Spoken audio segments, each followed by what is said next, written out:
We're here today talking with attorney and author Roger Messer about his book, Tort Wars. Roger, thank you so much for taking time to talk with us a little bit about your book today.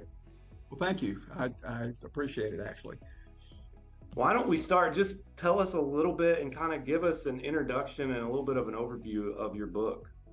Sure. This is my book cover right here. The name of the book is Tort Wars, and it is a book about the civil justice system. We have two kinds of systems here. We have criminal, we have civil. There's a lot of crimes in my book. I represent victims. I don't represent the state. There are it's basically 25 separate stories about cases I've handled in my career. I've had well over 100, about 200, 150 civil jury trials, but about half the cases in here were settlements, not trials. But you get an idea of what the system's about, and it's not just written for lawyers. It's written for people out there in the public who would like to know what their rights are, who may never be injured, may never have a problem.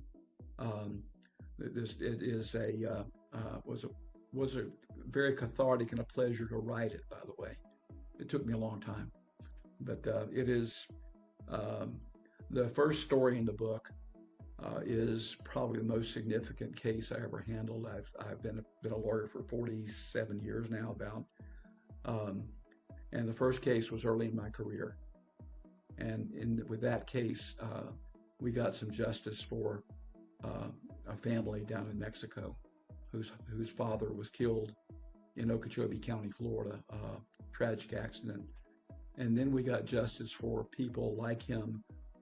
We went to Tallahassee ultimately and changed the law. At that time, workers' compensation would not even pay to ship a body home of a foreign farm worker who was here legally with a green card.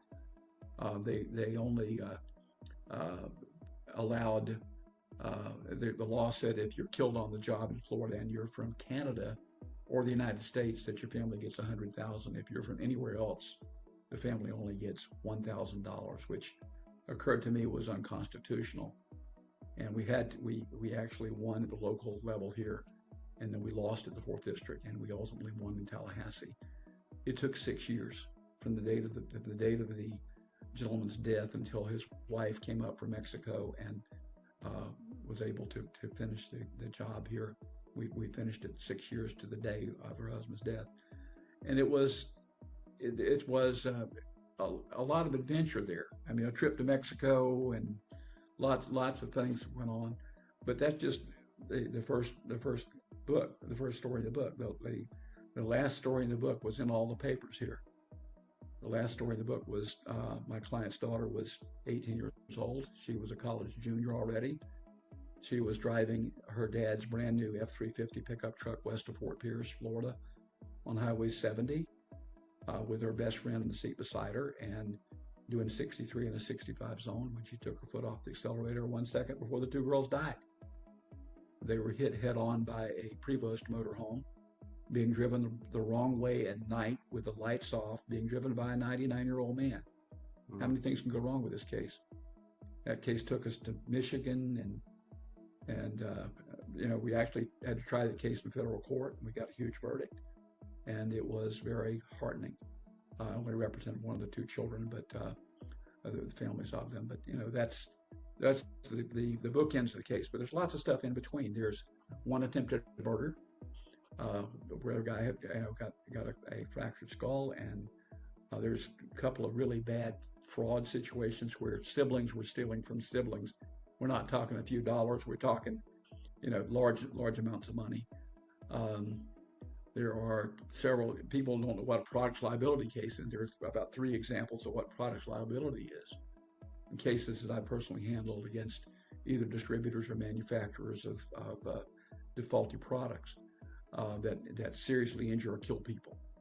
Um, and most people don't, they hear the word products liability, they don't know what it is. Uh, it talks about bad lawyers too. Mhm. It talks about lawyers who uh, don't tell the truth on their advertising. It talks about, especially about insurance companies that lie with their advertising. I mean, Mm. they're not your good neighbor. Mm-hmm. You know, they're not the good hands people. They're not on your side.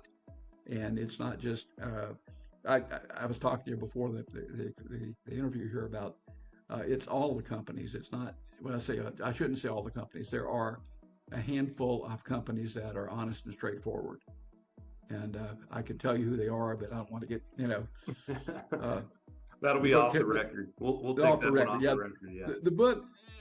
the book calls names though of the. I tell the truth about the insurance companies. I don't make the names up.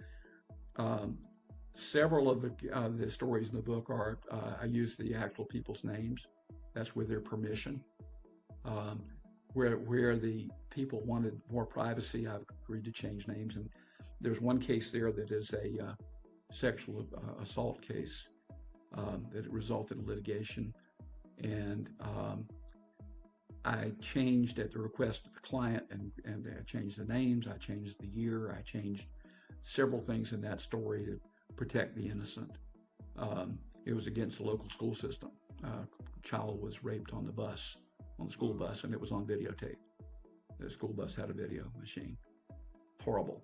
Yeah. And it's a difficult story, but it was true.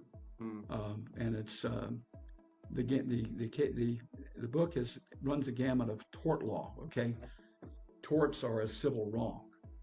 An attorney or law student would know what tort wars mean. Okay, the average individual might not, but hopefully they'll learn a little bit about their rights if they read the book. I'm proud of what I've done. I wrote the book. It took a long time. When I finished the initial draft of the book, I didn't send it to the publisher first. I sent it to a very good friend of mine who is a New York Times best-selling author. His name is Joaquin Froxatis. He lives in Orlando. He's an attorney. And he read it, and he called me and said, "Roger, you got a winner here. You got to get it published." He says, "But you're missing something important." I said, "What's that, Jay?" He said, "You need a good blurb for the back of the book." And he wrote it for me. And I appreciated it, and it's published here on the back. So, you know, it was a process. It took a long time.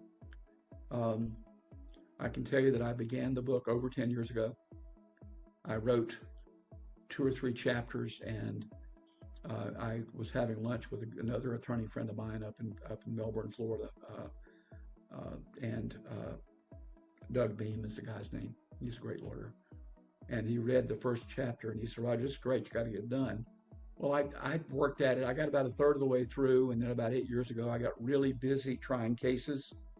And when you're trying a case, you have tunnel vision. You can't really concentrate on other stuff, or when you're preparing to go to trial, the same thing. I put it aside and forgot it. It was in my computer. And then the pandemic came, and they locked the courthouse, and for 2 years. And I had plenty of time. And I picked it up, I polished the first few chapters and just started writing. It flowed. I actually had to figure out what to leave out, and it's 440 pages, I think, or thereabouts. And I've got 8 or 10 chapters if I want to do another book, and I'm thinking about it. But you know, I'm 73 years old. I don't know how much more time I have. Yeah. You know, well, Roger, would you say when you talk about kind of the inspiration you talked about, it was a long process. Was it more of thinking about your clients and wanting to share their stories, or what would you point back to being your inspiration and when you decided to write? When I decided to finish it, it was because I wanted to tell my grandchildren.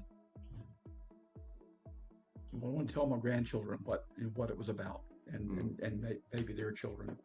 But I initially started it because of my clients, and particularly one client, Doris Trofe, the third story in the book. And Doris wrote a nice review on Amazon after she read the book. To see someone who has suffered a great loss, lose a child to a drunk driver, and to a faulty automobile. It was a product liability case against Toyota. To see what she did with her, she raised her 2 grandchildren, her daughter's children. Her daughter was a young mother, and to see the courage that someone like that did. She had her husband was extremely ill, the first day we met, and he eventually, he was an invalid every time I saw him. But to see her courage in carrying on inspired me. Yeah. And to see what one person can do. I credit her with changing the Florida law relative to drunk driving. They reduced the legal limit from 1.0 to 0.08, and she was up there lobbying for years to get that done. But she did other things too. She would counsel victims of drunk drivers, and she would also work on panels through the sheriff's departments around here, basically telling drunk drivers as part of their sentence what they put people through. And she got the sheriffs and the local police to do citizens ride-along programs and to do an enhanced DUI enforcement. I mean, she's my hero. What can you say? But there are several heroes in this book, and there are judges in this book. A couple of judges who were heroes to me. One was a lady named Rosemary Barquette, and who rose from. She was a nun. She was first of all an orphan in Mexico, raised by nuns, and she was a nun for a short period of time. She came to the United States to complete her education. She became an American citizen. She was practicing law in South Florida, became a circuit judge, and then was appointed to the District Court of Appeals and then to the State Supreme Court. And she wrote the opinion in the first case I'm telling you about. And after that, she was nominated and sent to the federal court. She became the 11th Circuit, and then when she retired from that, she went to work at the International Court of Justice in The Hague. Okay, I mean, but to see someone like that, that's a hero to me. But a local judge like Judge Nurse, who I talk about, and he's gone to his reward. But to see people like that you respect, who stand up for what's right, that's I wrote it for those people too. Yeah. But it's educational, but it's also informative, and it was cathartic for me to write it. Yeah. Because I've had these cases in my head. I didn't have to take out. I may have made a couple of mistakes. May have, but it's 99% accurate. Okay, but I mean, I have a pretty good memory about things. Well, Roger's book, Tort Wars, it's available online through Amazon. We've mentioned that. Great reviews on there. It's available through Barnes & Noble. Paperback, hardback, you can even get it. He mentioned an audio book, so you can listen and on the go. You ebooks. can get it through Audible, on Amazon through Audible. If you have a membership there, you can purchase it. But then also it's available through Kindle and ebooks. So again, Roger's going to show you a copy. Go ahead, Roger. As of this week, it's also available on the shelves at a local big bookstore in Vero Beach, Florida, which is right up the road at the Vero Beach Book Center. It's a beautiful family-owned business, and I'm proud that they've decided to order my book, and it's going to be available. I think it's just the beginning. I really do. I think we're going to be. It takes a while for the big. I did a book signing at Barnes & Noble, and it was well attended, and I think I'll be there eventually, but it's a process, and I didn't know anything about publishing when I got started. Didn't know anything about the business. I just wanted to do it. So, well, congrats on being published, and you're such a great storyteller. I've enjoyed talking with you and getting to know you. Thank you so much, Roger, for taking time to join us today. Sure, I could talk for an hour or longer. Well, you have a great day. We appreciate it. Thank you very much. You take care.